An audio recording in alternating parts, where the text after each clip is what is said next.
something that a lot of people misses is the maintenance of the unit, you know? Buying, owning real estate in Riviera Maya before, while you're looking at property, and after you're looking at property. We're gonna answer this question on this video. I'm with José Juan Chiriboga. He's an expert real estate and property manager in Riviera Maya. Jose, say hi just for a little bit. We are today in Playa del Carmen. We're actually crossing Fifth Avenue. You won't see it, but I might put some videos there on Fifth Avenue.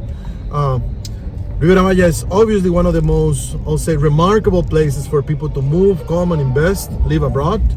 Very attractive for many different reasons. We are not going to talk about those reasons. I want people to be ready and prepared for their real estate search. By the way, my name is Pablo Arias. I'm the founder of International Relocation Partner. We have a shipping company, so I'm not really into real estate. I don't make commissions of real estate, but I want to help people through the entire journey. I want to be able to give you tips and advice. And Jose Juan, I know him for almost 2 years now. And when we're talking about real estate, I'm very careful who I'm doing business with and who do I want to relate myself with. So, yeah. But Jose Juan, for this conversation, I want you to drive.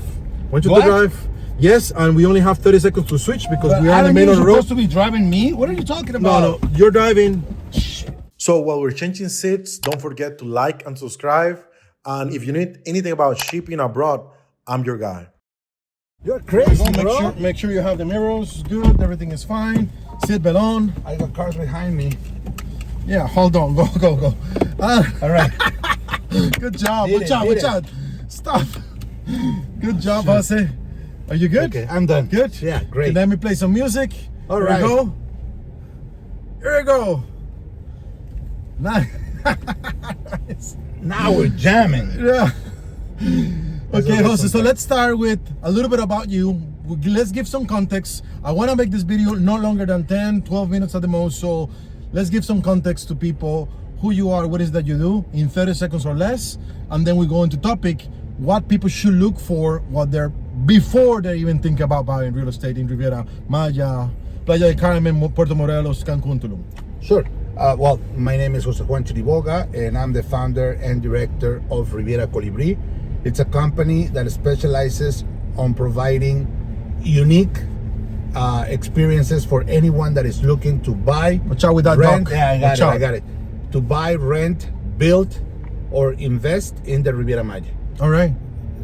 We also do the administration, commercialization, the building, remodeling. And of course, once they have the property, we do the management and we take care of everything while they're here. You know? So I think that's what I like a lot about you is like you sell properties, but most other real estate agents sell the property and leave. They just go away. Exactly. But you are gonna stay with the customer for the property management. If they own if they own an Airbnb or they rent the property as an income property, you take care of that part.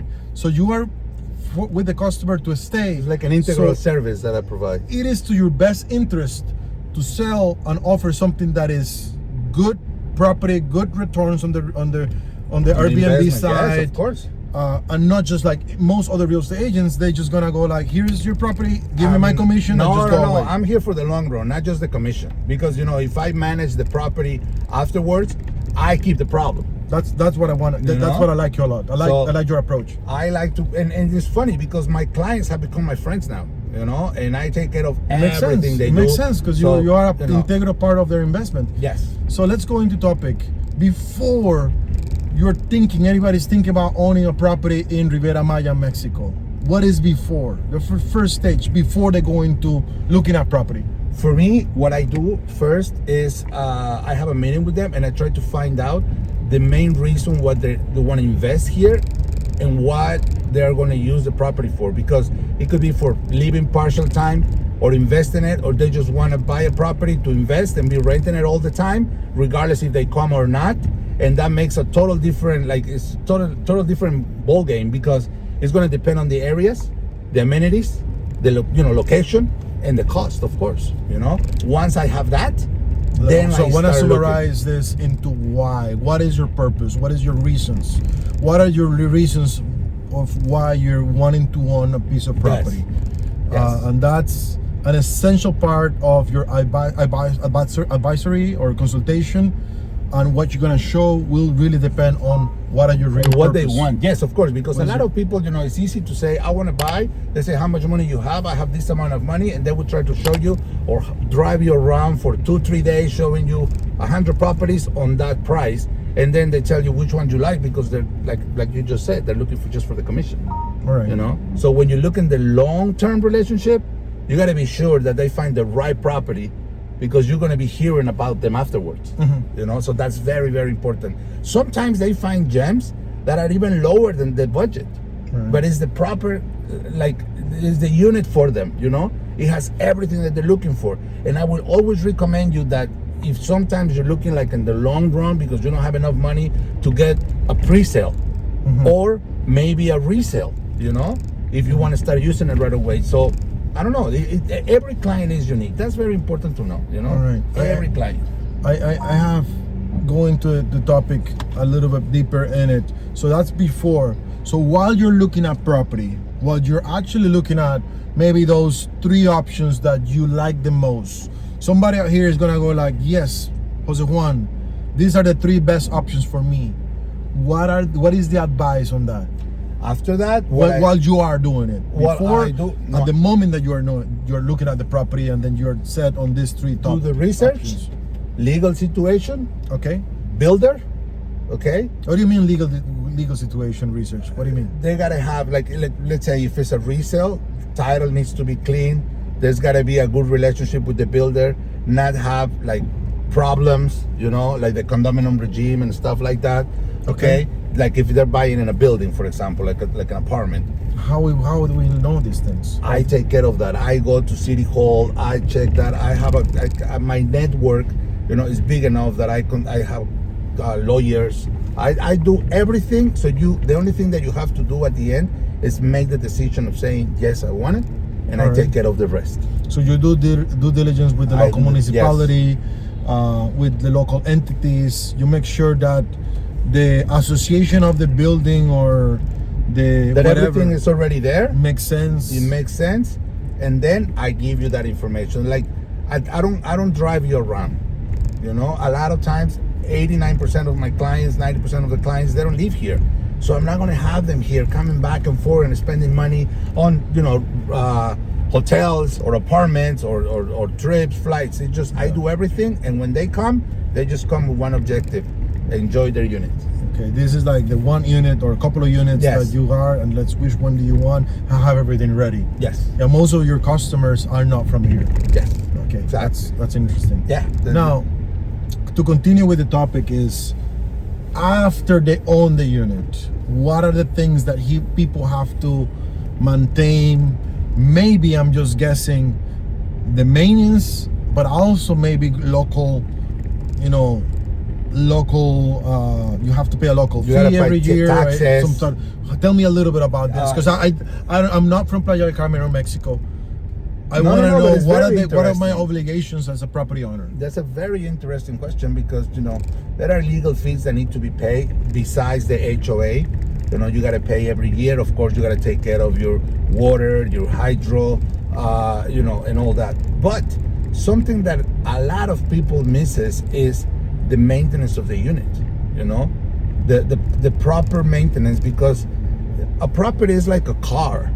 You buy a brand new car, you got to take it to the dealer for service, every certain mileage. I start realizing this, like a lot of people do not realize, but I every time I visited Playa del Carmen or the area, Tulum, I go into an Airbnb or hotel, I feel there is it's very humid. Yes. And it smells weird. It smells funny. Yes, exactly. I was actually looking at a hotel yesterday, kind of like scouting this hotel for a conference. And the owner was showing me the units are beautiful, but every time I open the door, it smells like it mold. hits you, right? Yes, exactly. That's it. That's a fact. For example, for me, I hated it. I didn't like it. All the units that I have, if they're not living here, regardless, I go every week, open the windows, ventilate, open the faucets, WCs, bathroom, everything needs to be ventilated. Turn the ACs into drive mode and work with that. That takes time. Requires someone to be after that, VTech have like a schedule, service your ACs twice a year, clean your water deposits. No, everything. Just to be clear, because I wanna be clear about this. What is the heating cost of owning a property in Mexico, Riviera Maya, in Playa Carmen, let's say? What is this tax that you have to pay if you own a property? I know like in California or the US, property taxes are huge. I want people maybe to get an idea. No. The good thing here is that it's very low. Okay. That's a great thing. I mean, the yearly tax that you pay on your property is very, very low. I think that sometimes, which is very important to look for, is the cost of the HOA. If you're living in a gated community, for example, if you're living in a building, the maintenance or the HOA that you pay, that's very important to know the cost. But that's just an agreement between neighbors. There's nothing. It's not the government. No, it's not the government. Like I said, the tax that you pay with the government is very low. Okay. You're talking about maybe, I don't know, 2% of the cost of your unit or less. It's not so much. When you buy property, of course there is legal fees and other things. Yes. Can you tell me about that? What is here's a property is $100,000 or $1 million. What is the other legal fees that go into place? That's interesting. If you are not Mexican and you're buying like an area that is close to the beach, you have to make a fideicomiso. That is called. That is a fund trust with the bank. Mm-hmm. Okay, so that way they kind of buy the property for you and it's under your name, and you pay them a certain amount about that altogether with the fund trust and the yearly fee with the municipality and everything. You're talking about, I don't know, 5 to 7% of the yearly. Every year. Yeah, 5 or 7% of what? At the most, like when I put all the expenses together on a yearly basis. Okay. When you talk about maintenance, when you talk about taxes, when you talk about everything, you're talking about probably about 5% of that. Of the property. Of the so property. You're paying $5,000 or $7,000 for a $100,000 property. That would include the maintenance. Yes. That would include the local taxes. That would include. What about the closing cost? The closing cost is going to depend because with the notary you do pay a fair amount of taxes. Mm-hmm. Okay, that's important. But usually it's about 10% of the value of your unit. Okay. Oh, that's amazing. Very informative. So if you want more information, you want to reach out to Jose, I'm going to put his information, his website on the link below, If you have experience moving abroad, if you live abroad, you want to comment, love to hear your comments. Please like and subscribe, and let's see on to the next video. So you're going to drive now? Yeah. Finally.